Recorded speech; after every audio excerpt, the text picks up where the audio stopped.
The episode begins on the planet Talaxor, where Captain Pike, Lon, and Dr. Mbenga are riding horses. A short while later, all three beam back aboard the Enterprise, where Spock is waiting for Lon.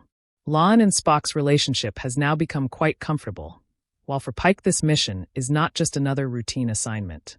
The Enterprise has been on continuous missions for the past 6 months, and the crew has not had a proper break. During this time, Admiral Robert April offers Pike an important opportunity. Starfleet wants to promote Pike to Commodore. Pike neither immediately accepts nor declines, and says he will make his decision after the mission. After this, the Enterprise is assigned a new mission. They are tasked with investigating a Category 10 interstellar squall, an extremely dangerous space storm. Spock considers the storm extremely dangerous, while Pelia is quite excited to observe this strange phenomenon. As the Enterprise approaches the storm, Uhura suddenly detects a Federation distress signal coming from inside it. Pike refuses to ignore the rescue signal and orders the Enterprise into the storm. As soon as the Enterprise enters the storm, the ship begins shaking violently. Within moments, the shields, weapons, sensors, communications, and engines fail one after another. The ship becomes almost completely powerless, with only the life support systems still functioning. The crew needs iridium to repair the engines.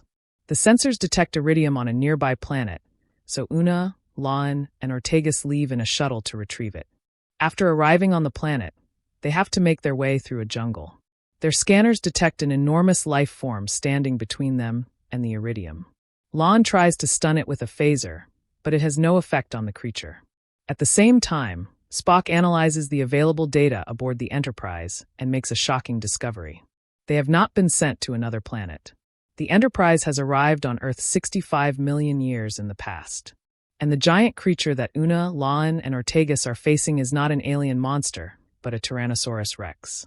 The situation becomes even more dangerous for the crew because even the smallest mistake could completely change human history. Instead of killing the dinosaur, Una decides to stun it. She draws the T-Rex toward herself, and just as it is about to attack, Ortegas throws her a phaser. Una fires directly into its mouth with the phaser, and the dinosaur is knocked unconscious. The team moves forward and discovers a crashed Dol'Drm ship. The insectoid aliens aboard the ship are already dead, but the wreckage contains the iridium the Enterprise needs. On the way back, a small dinosaur attacks Lon. Instead of using her phaser, Lon punches the dinosaur directly. The dinosaur runs away, but Lon fractures her hand. The strangest part is that Lon feels no pain at all. In sickbay, Mbenga and Chapel examine her. Lon begins to fear that her augment DNA may have become active again because she has previously been concerned about her enhanced abilities. At that moment, the Enterprise is captured by an unknown alien vessel. The ship's systems are still weak, leaving Pike with no option to fight. He opens communications. The commander of the unknown ship, Castle, mistakes the Enterprise for salvage and intends to seize it. A short while later, Castle and her people phase through the Enterprise's hull and come aboard. It is then revealed that they are ancient Martians. Castle explains that her civilization is at war with an insectoid species called the Dol'Drm. The Dol'Drm attacked Mars, and millions of Martians died during the assault. The massive canyon created on Mars by that attack would one day be known as Valles Marineris. Pike tries to explain to the Martians that the Federation believes in cooperation and communication between different species. But Castle has witnessed the destruction of her people and no longer believes in peace. Castle then discovers from the Enterprise's computer that Mars becomes a barren planet in the future. After hearing this, she decides that the only way to save her world is to wipe out the Dol'Drm. Castle steals a powerful antimatter fuel cell from the Enterprise and returns to her own ship. Her plan is to use the fuel cell to destroy the Dol'Drm's entire planet. The Enterprise pursues her, but Pike is faced with an impossible decision. If he stops Castle, the future could change. But if he allows her to destroy the planet, an entire civilization will be wiped out. In the end, Pike reaches a shocking conclusion. In his future, there is no fifth planet near Mars. That means the Dol'Drm's planet has already been destroyed in the future. Pike cancels the order to fire. Castle launches the antimatter weapon at the Dol'Drm's planet. A massive explosion occurs, destroying the entire fifth planet. The debris from the explosion forms the future asteroid belt and changes Mars' orbit, causing Mars to become a cold, barren world millions of years later. But the explosion has its most shocking effect on Earth. A massive fragment from the explosion collides with Earth, triggering the mass extinction of the dinosaurs. The crew of the Enterprise realizes that the event humanity believed to be a natural turning point in history was actually part of their own mission. Spock finally explains that their journey into the past was not an accident either. When the Enterprise was first trapped in the storm, the distress signal Uhura detected was actually their own warning buoy that Pike had launched in the past. In other words, the Enterprise created its own distress signal, then followed that same signal into the past, where they completed all the events that had already been part of history. After the mission, Admiral April asks Pike for his final decision regarding the Commodore promotion. Pike declines the promotion and chooses to remain in command of the Enterprise. However, one important promotion does take place. Pike recommends Una Chin Riley for promotion to commander. For Una, this is a very important moment because she is now moving toward an even more senior position in Starfleet without having to hide her identity. The crew gathers in the Enterprise bar and reminisces about their strange adventure with the dinosaurs. But the most shocking realization for them is that they did not merely travel 65 million years into the past. The episode begins with James T. Kirk, La'an, and Spock returning from the future Federation leaders' retreat. The three are traveling back to the Enterprise in a shuttle, but La'an's behavior is somewhat unusual. Spock notices that she seems distracted, but La'an ignores it. During the journey, they receive a mysterious signal from unexplored space. The signal is coming from a Federation starship called the USS Griffin. The Griffin was declared missing 9 years earlier with 300 people on board, and no trace of it had ever been found. Kirk, La'an, and Spock reach the Griffin and beam aboard. As soon as they arrive, they find it strange that the entire ship is completely empty. It looks as if the crew suddenly disappeared in the middle of their duties. Then the ship's systems suddenly activate, and the life support comes back online. The problem is that the Griffin has only 1 hour of power remaining.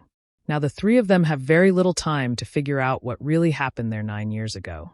During the investigation, they notice a mysterious figure that disappears within seconds.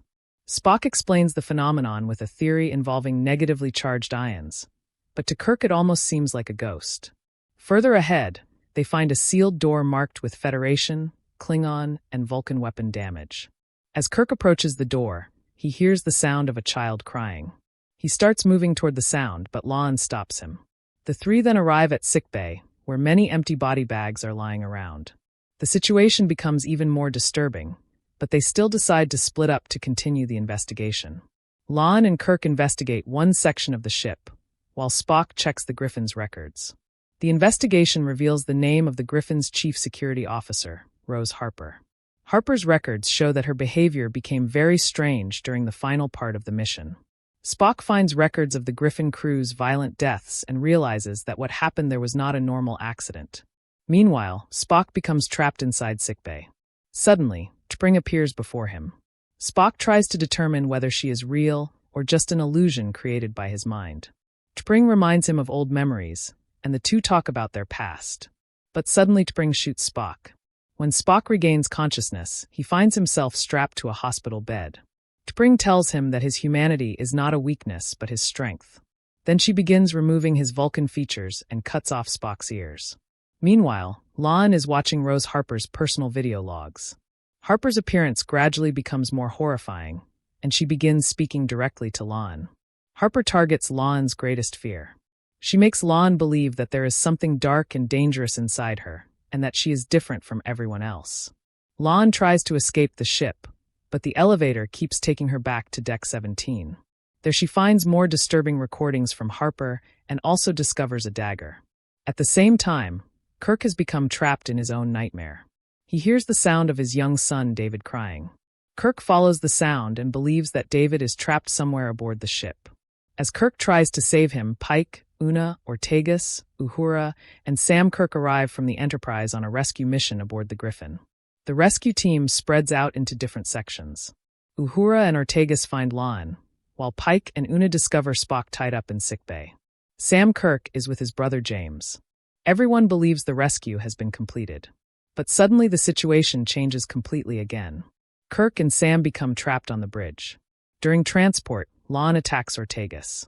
Pike and Una also begin behaving strangely and violently toward Spock. Then Una starts cutting herself with a blade, while Pike cuts off his own fingers. In front of Kirk, Sam also falls victim to a horrifying situation and is pulled out into space through the observation window.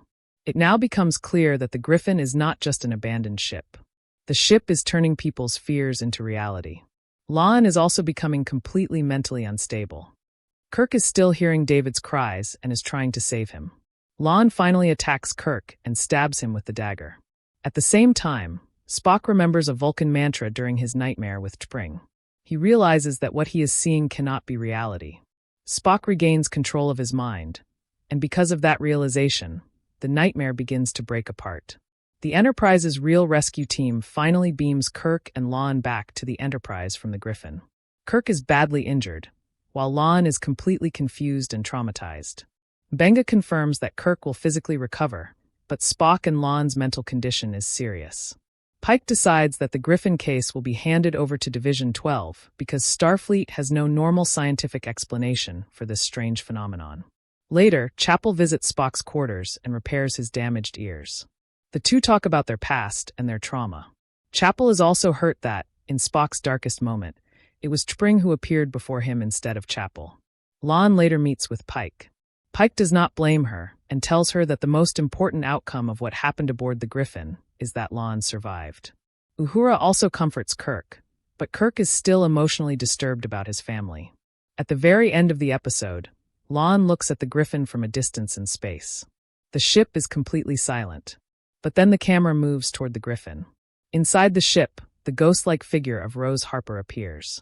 She looks toward the camera and places her finger on her lips, as if saying,